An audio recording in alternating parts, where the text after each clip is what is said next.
À noite, o mundo sempre foi diferente. Hoje, a escuridão representa menos movimento. No passado, ela representava perda de controle. Sem iluminação pública, sem policiamento constante e sem muros cercando cada vila, a noite medieval era um espaço onde o sistema simplesmente não alcançava. E onde o poder não alcança fisicamente, ele precisa criar algo que alcance psicologicamente. Durante o dia, tudo funcionava de forma previsível.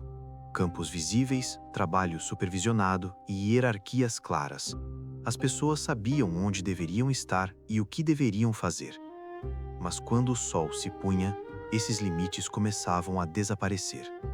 Era à noite que servos podiam fugir sem serem vistos, que escravizados tentavam escapar de rotas conhecidas, que crianças vagavam longe da supervisão direta, que pessoas comuns saíam do espaço que lhes havia sido imposto. A noite não era apenas escura, ela era o momento da desordem possível. Construir muros altos exigia pedra, tempo e mão de obra. Manter guardas acordados a noite inteira exigia recursos constantes. Iluminar caminhos era algo tecnicamente inviável para a maioria das comunidades. Mas contar histórias não exigia nada disso.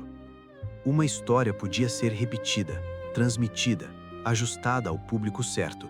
E assim, pouco a pouco, o medo começou a substituir a pedra. Essas histórias não surgiram para explicar fenômenos naturais. Elas surgiram para regular comportamentos humanos. Criaturas que só apareciam à noite, seres que atacavam quem andava sozinho, forças invisíveis que puniam quem cruzava certos limites depois do escuro. Nada disso precisava ser visto, bastava ser acreditado. O recado implícito era sempre o mesmo: fique onde está, porque à noite o mundo deixa de ser seguro para você. O mais importante é entender que esse medo não era genérico, ele era cuidadosamente direcionado. Para as crianças, histórias de monstros serviam para conter curiosidade e deslocamento. Não era apenas ensinar medo, era ensinar permanência.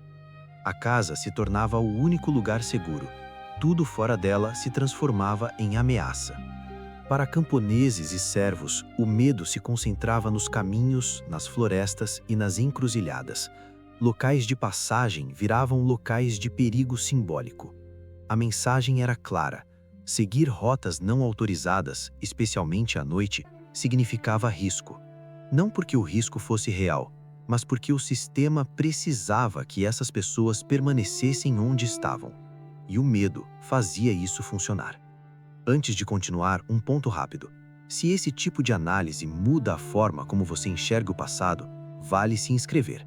Aqui a gente não fala de datas isoladas, a gente fala dos sistemas invisíveis que moldaram o mundo. Para mulheres, o controle noturno era ainda mais profundo.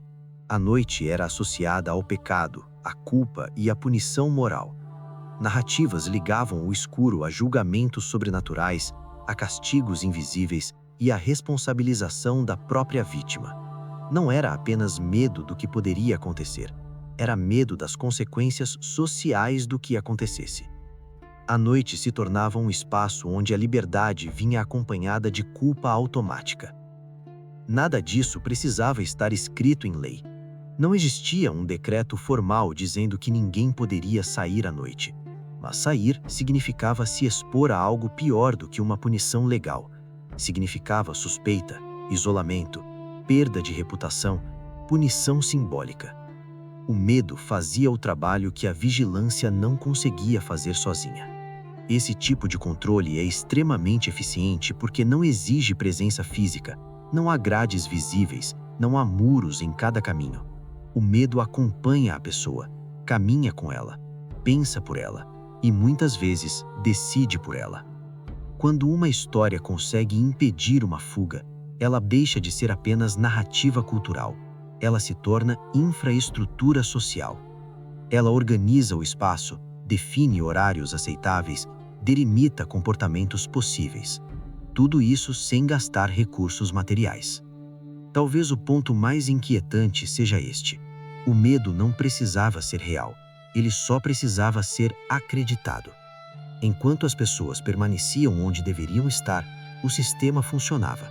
Enquanto ninguém cruzava os limites, não era necessário punição real.